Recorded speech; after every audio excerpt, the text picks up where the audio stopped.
আলহামদুলিল্লাহি রাব্বিল আলামিন ওয়াল আকিবাতু লিল মুত্তাকিন আসসালাতু ওয়াসসালামু আলা আশরাফিল আমবিয়া ওয়াল মুরসালিন নবিয়িনা মুহাম্মাদিন সাল্লাল্লাহু আলাইহি ওয়াসাল্লাম আজমাইন।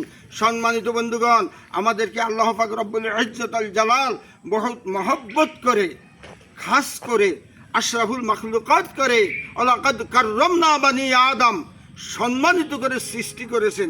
কিন্তু আমরা নিজেদের সম্মান বজায় রেখে আমরা দুনিয়াতে জীবন যাপন করি না। হ্যাঁ, আমরা শয়তানের ধোঁকায়, নফসের ধোঁকায়, মানুষ শয়তানের ধোঁকায়, দুনিয়ার মানুষের ধোঁকায় ফাফাসারে লিপ্ত হয়ে থাকি। আল্লাহর দ্বীন কায়েম করার জন্য চেষ্টা করি না। আল্লাহ পাক ফরমান, ইনিল হুকমু ইল্লা লিল্লাহ। হ্যাঁ, আমার হুকুম চলবে। আমি তোমাদেরকে সৃষ্টি করেছি, আমি ছাড়া অন্য কারো দাসত্ব করা যাবে না, হুকুম মান্য করা যাবে না, অন্য মানুষের মন গড়া কোনো মতবাদ কায়েম করা যাবে না জমিনে। নাউযু বিল্লাহি মিন যালিক।